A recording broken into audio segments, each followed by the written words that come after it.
ഒരുവിധം പ്രായമുള്ള പേഷ്യൻസ് വന്നു കഴിഞ്ഞാൽ എപ്പോഴും ചോദിക്കുന്ന ഒരു ഡൗട്ടാണ് പൽപ്പൊടി യൂസ് ചെയ്യുന്നതാണോ നല്ലത് അതോ പേസ്റ്റ് യൂസ് ചെയ്യുന്നതാണോ നല്ലത് എന്നുള്ളതിനെ പറ്റി വിശദമായി അറിയാം. നിങ്ങൾ കെയർ ചെയ്യുന്നവർക്ക് വീഡിയോ ഷെയർ ചെയ്തുകൊണ്ട് കാണുക.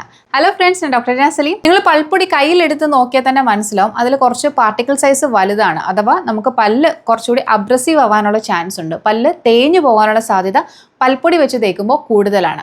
എന്നാൽ പേസ്റ്റിലാവട്ടെ ഈ പൊടിയുടെ അളവ് വളരെ ചെറുതാണ്. അതായത് കൊളോയിഡൽ സൈസ് എന്നാണ് അതിന് പറയുക. അത്രയും മൈന്യൂട്ട് ആയിട്ടുള്ള പാർട്ടിക്കിൾ സൈസ് ആണ് പേസ്റ്റിൽ യൂസ് ചെയ്യുന്നത്. അപ്പോൾ അതുകൊണ്ട് പല്ല് തേഞ്ഞു പോകാനുള്ള സാധ്യത കുറവാണ്. പൽപ്പൊടിയിൽ പലതരത്തിലുള്ള മെഡിസിൻസും ആഡ് ചെയ്യുന്നത് കൊണ്ട് മോണരോഗത്തിന്റെ ലക്ഷണങ്ങൾ കുറയ്ക്കാൻ വേണ്ടിയിട്ട് പൽപ്പൊടി ഒരു പരിധിവരെ സഹായിക്കുന്നുണ്ട്. പക്ഷേ ഇത് കാരണം പ്രോപ്പർ ആയിട്ടുള്ള ടൈമിൽ പേഷ്യന്റ് മോണരോഗത്തിന് ചികിത്സ എടുക്കാതിരിക്കാനുള്ള സാധ്യത കൂടുതലാണ്.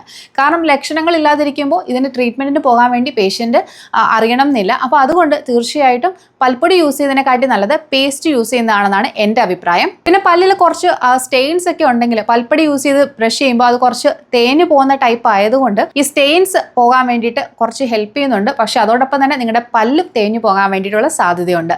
പല്ല് തേഞ്ഞു പോകുമ്പോൾ പല്ലിൻ്റെ ഇനാമലാണ് ആദ്യം തേഞ്ഞു പോവുക. അപ്പോൾ ഇനാമലിൻ്റെ നെക്സ്റ്റ് ലെയർ എന്ന് പറയുന്നത് ഡെൻറ്റൈൻ ആണ്. അപ്പോൾ പല്ലിൽ പുളിപ്പ് തുടങ്ങാനും അതുപോലെ തന്നെ പല്ലിൻ്റെ നിറം കൂടുതൽ മഞ്ഞയാവാനും ഒക്കെയുള്ള സാധ്യതയുണ്ട്. പൽപ്പൊടി മോണരോഗത്തിൻ്റെ ലക്ഷണത്തിന് ഒരു ആശ്വാസം നൽകുമെങ്കിലും മോണരോഗം മാറ്റുന്നില്ല. അതുകൊണ്ട് തന്നെ പലപ്പോഴും മോണരോഗത്തിന് ചികിത്സ വൈകാറുണ്ട് ഇങ്ങനെയുള്ള ആൾക്കാരിൽ. നിങ്ങൾ കെയർ ചെയ്യുന്നവർക്ക് ഈ വീഡിയോ ഷെയർ ചെയ്തുകൊണ്ട് കാണുക.